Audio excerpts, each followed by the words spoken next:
سن لیجئے کہ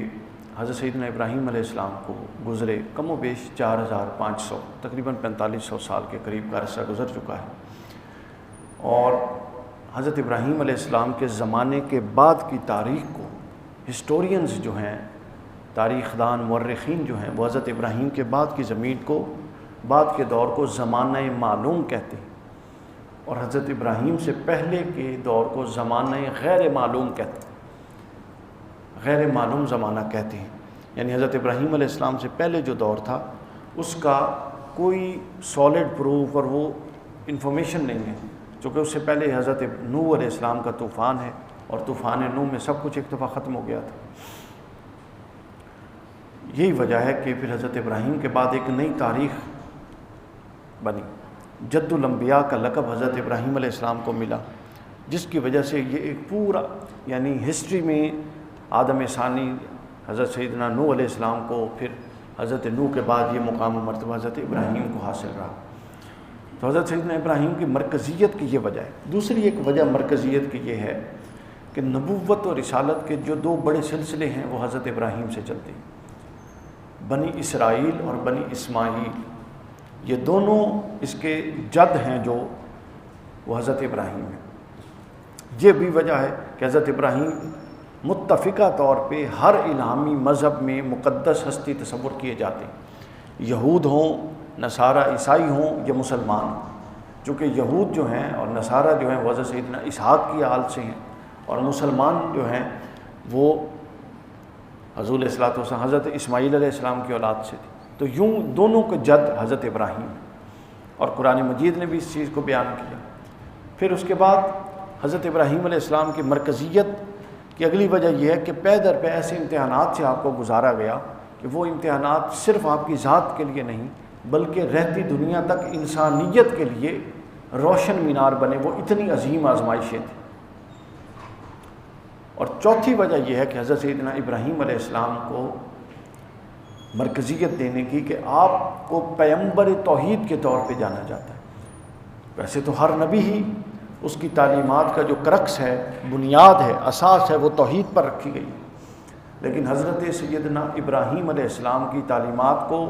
خاص طور پر ان کا عشق الہی، ان کا شرک کا رد، بتوں کو توڑنا اور شرک کے تمام لوازمات کو ٹکڑے ٹکڑے کر دینا، اور اللہ کی توحید کا اور اللہ تعالیٰ کے مواحد ہونے کا جو پیغام حضرت ابراہیم علیہ السلام نے دیا، یہ وجہ تھی کہ ان کو مرکزی حیثیت حاصل ہو گئی۔ اب جب ہم حضرت سیدنا ابراہیم علیہ السلام کو قرآن مجید کی روشنی سے دیکھتے ہیں اس مختصر تمہید کے بعد، تو قرآن مجید حضرت ابراہیم کی شخصیت کے بہت سارے پہلو کھولتا ہے، جس سے ہمیں یہ اندازہ ہو جاتا ہے کہ اللہ تعالیٰ کے ہاں کوئی شخصیت مرکزیت کا مقام کیسے حاصل کر سکتی ہے۔ مثلا قرآن مجید نے حضرت ابراہیم علیہ السلام کے حوالے سے بیان کرتے ہوئے سب سے پہلے یہ کہا کہ جو ابراہیم تھے وَإِنَّ مِن شِيعَتِهِ لَإِبْرَاهِيمَ، حضرت ابراہیم حضرت نوح کے جماعت میں سے تھے۔ یعنی پہلی بات قرآن نے ابراہیم علیہ السلام کے حوالے سے یہ کی کہ ہمیشہ صالحین سے صالح نکلا کرتے ہیں، ان کو حضرت نوح علیہ السلام کی جماعت سے قرار دیا۔ پھر قرآن مجید نے کہا کہ حضرت ابراہیم علیہ السلام جو تھے انہو من عبادنا المؤمنین، وہ اللہ کے ایماندار بندے تھے۔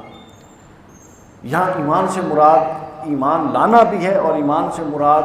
جو قدر ایمان ہے جس کا مد مقابل خیانت یا بے ایمانی ہوتا ہے وہ بھی ہے، کہ حضرت ابراہیم اپنے ہر معاملے میں نہایت ایماندار واقع ہوئے تھے۔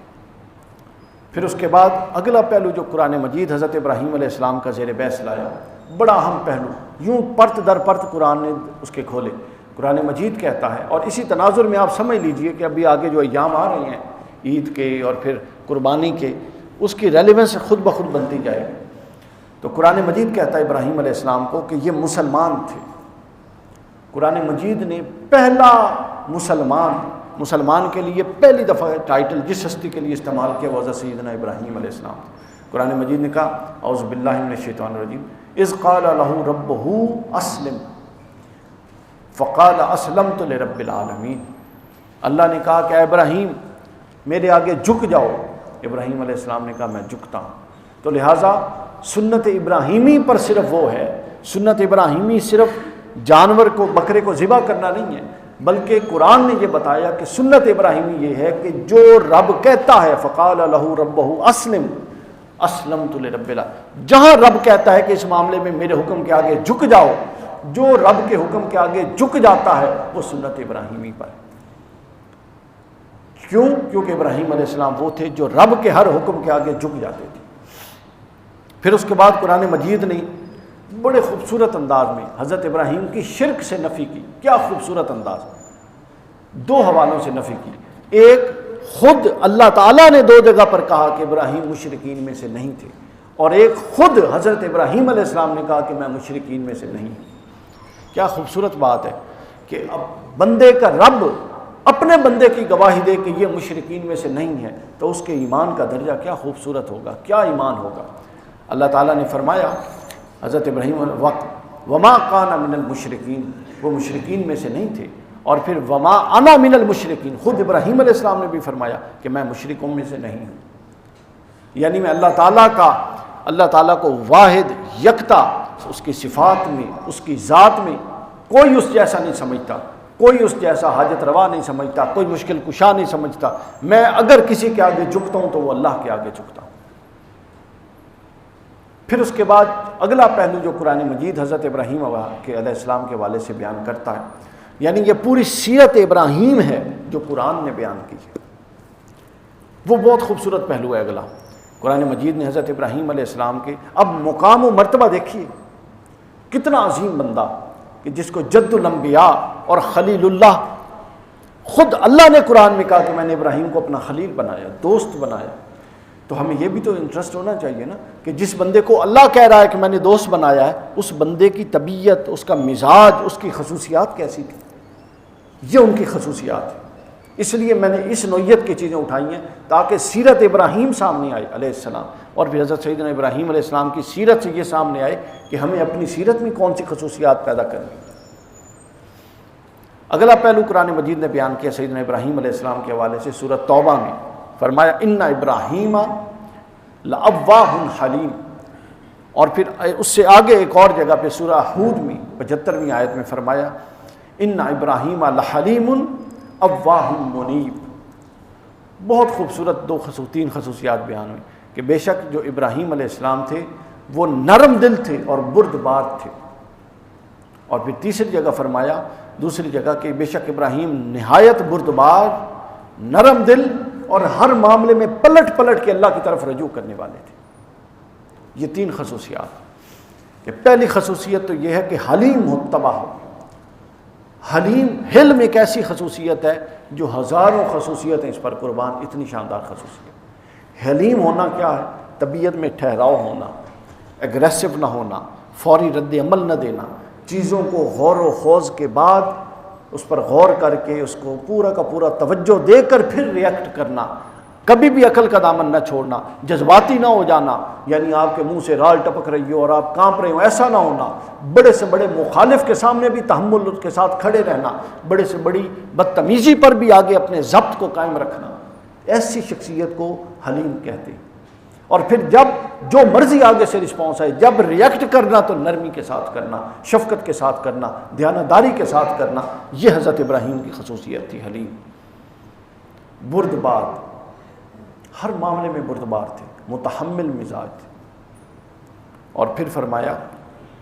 اواہ منیب، ہر معاملے میں پلٹ پلٹ کے اللہ کی طرف رجوع کرنے والے، کوئی مشکل آئے اللہ کی طرف رجوع، کوئی آسانی آئے اللہ کی طرف رجوع، کوئی معاملہ کرنے لگے اللہ کی طرف رجوع، کوئی عبادت کرنے لگے اللہ کی طرف رجوع، یعنی سیدنا ابراہیم کی پوری زندگی میں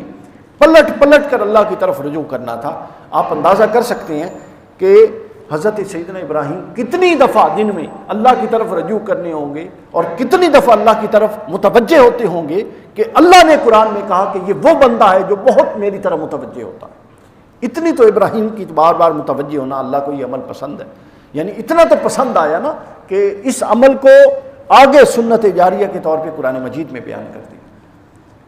یعنی ہمیں صرف یہ نہیں بتایا کہ ابراہیم میری طرف متوجہ ہونے والا تھا، بلکہ یہ بتایا کہ تم بھی اگر سنت ابراہیمی پر چلتے ہو تو سنت ابراہیمی صرف جانور ذبح کرنا نہیں ہے، بلکہ پلٹ پلٹ کے ہر معاملے میں اللہ کی طرف متوجہ ہونا، اپنے اندر سے غفلت کو ختم کرنا، یہ ذکر کی بھی ایک کیفیت اس کو کہہ سکتے ہیں جو بیان ہوئی۔ پھر اس کے بعد آگے قرآن مجید چلتا ہے اور قرآن کہتا ہے کہ ابراہیم علیہ السلام ایسے تھے کہ جب آزمائشیں آئیں، وہ آزمائشوں کا بیان آگے آئے گا، آزمائشیں آئیں تو ان کا کیا رد عمل تھا وہ آپ لوگ جانتے ہیں اور ہم بیان کریں گے، لیکن جب آزمائشیں نہیں تھی، نعمت آئی، تو نعمت پر ابراہیم علیہ السلام کا رد عمل کیا تھا؟ قرآن مجید کہتا ہے شاکرن، وہ ہر اللہ کی نعمت جو ان کو میسر ہے اس پر شکر کرنے والے تھے۔ پھر اس کے بعد قرآن مجید نے بہت خوب بات کی اور ہمارے تصورات کے حوالے سے کلیئرٹی کی۔ ہم یہ سمجھتے ہیں اور ہمارے ہاں جو پسماندہ مذہبی فکر جاری ہو گئی ہے وہ یہ سمجھتی ہے کہ یہ جو آپ نیکی کرتے ہیں، جو بھی تقوی، طہارت، صالحیت، یہ سارے کا اجر آخرت میں ہے، زندگی ایم میں گزر جانی ہے، دنیا میں اس کا کوئی کردار نہیں ہے۔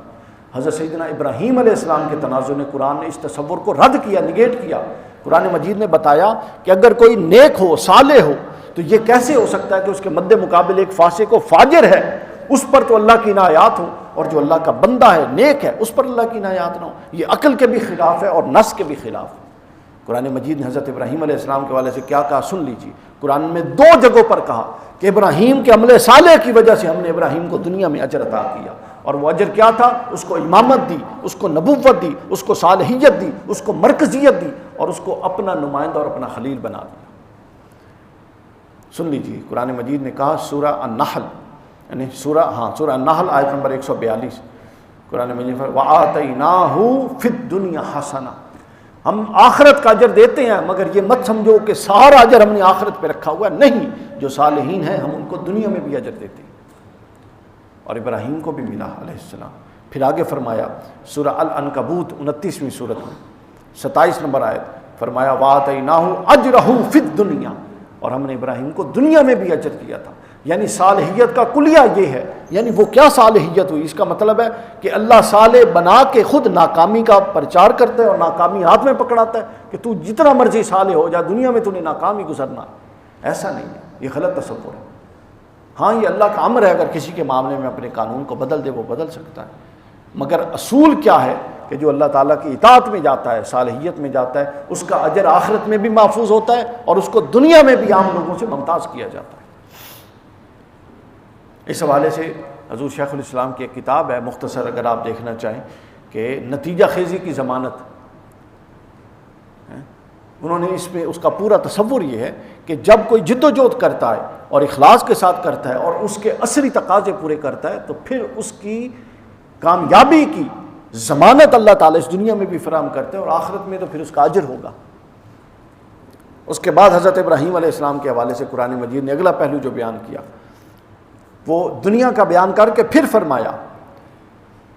وَإِنَّهُ فِي الْآخِرَةِ لَمِنَ الصَّالِحِينَ، دنیا میں بھی ان کو اجر دیں گے اور آخرت میں بھی صالحین کا اجر اس سے محرومی نہیں رہے گی، بلکہ ابراہیم علیہ السلام آخرت میں جب اٹھیں گے تو آخرت میں بھی وہ صالحین میں سے ہوں گے۔ پھر اس کے بعد اگلا پہلو جو سیدنا ابراہیم علیہ السلام کا بیان کیا وہ کیا بیان کیا؟ فرمایا اِنَّهُ كَانَ صِدِّيقًا نَبِيًّا، وہ سچے نبی تھے۔ یعنی آپ خصوصیات دیکھیے کہ وہ منیب تھے، پلٹ پلٹ کے اللہ کی طرف جانے والے تھے، وہ اواہن تھے، وہ بڑے حلیم الطبع تھے، وہ بردبار تھے، وہ سچے تھے۔ یہ وہ خصوصیات تھیں جو اللہ رب العزت جس کی بنیاد پہ حضرت ابراہیم کو اللہ نے اتنا بلند کیا کہ قرآن مجید نے خود فرمایا کہ بے شک ہم نے اپنی رحمت سے حصہ وافر ابراہیم علیہ السلام کو دیا، اور پھر ہم ہی نے ان کا ذکر خیر وَجَعَلْنَا لَهُمْ لِسَانًا صِدِّيقًا عَلِيًّا، ہم نے ہر ایک کی زبان پر پھر ان کا تذکرہ بلند کر دیا، ہر ایک کی زبان پر ان کا تذکرہ بلند کر دیا۔ تو آپ دیکھیے یہ وہ مرکزی حیثیت تھی کہ پھر آنے والی ہر نسل تک حضرت ابراہیم علیہ السلام کو صرف پچھلے نبیوں کا ایک معاملہ ہے کہ ہر نبی کی شریعت، اس کے احکام خاص دائرے تک محدود رکھے گئے، نیا نبی آتا تھا تو وہ نئے احکام کے ساتھ آتے تھے۔ احکام سے مراد ہے احکام شریعت، اصول، توحید، رسالت، آخرت، یہ تو ہمیشہ سے وہی۔ تو حضرت ابراہیم علیہ السلام کا امتیاز یہ ہے کہ آج حضرت ابراہیم علیہ السلام کو گزرے 4500 سال ہو گئے ہیں، اس کے باوجود قرآن کہتا ہے، جو آخری الہامی کتاب ہے، قرآن کہتا ہے کہ تم میں سے کوئی ہدایت نہیں پا سکتا چاہے اپنے آپ کو یہودی کہے، وَقَالُوا كُونُوا هُودًا أَوْ نَصَارَىٰ تَهْتَدُوا، کل بل ملت ابراہیم حنیفہ، کوئی اپنے آپ کو ہدایت یافتہ مت کہے، وہ بے شک یہودی ہونے کا قائل ہو، نصرانی ہونے کا قائل ہو، صرف ہدایت یافتہ وہ ہوگا جو ہمارے نزدیک جو ابراہیم کے طریقے پر چل رہا ہوگا۔ چونکہ حضور علیہ الصلوۃ والسلام نے جس طریقے کا ابلاغ کیا وہ طریقے ابراہیمی تھا، جس طریقے کے اندر سے جو لوازمات شرک و کفری آ گئے تھے، اصلاح کی اور پھر اصل چیز کو جاری کی، وہ اصل چیز سنت ابراہیمی تھی۔ تو یہ حضرت سیدنا ابراہیم علیہ السلام کا مرکزی حیثیت تھی، جس کی وجہ سے حج میں، قربانی میں، آج بھی آخری الہامی کتاب قرآن اور آخری نبی حضور علیہ الصلوۃ والسلام اور آخری امت مسلمان، ان میں حضرت ابراہیم کے فکر کو اور ابراہیم علیہ السلام کے تصورات کو یوں جاری اور ساری کیا گیا، کیونکہ ان کی جو خالصیت تھی، اخلاص تھا، اور جو توحید تھی، اور جو للہیت تھی، اور جو پلٹ پلٹ کر اللہ کی طرف رجوع کرنا تھا، وہ اللہ تعالیٰ کے ہاں مقبول ہے، اور یہی بنیاد ہے اللہ تعالیٰ کی بارگاہ میں کسی کی بھی مقبولیت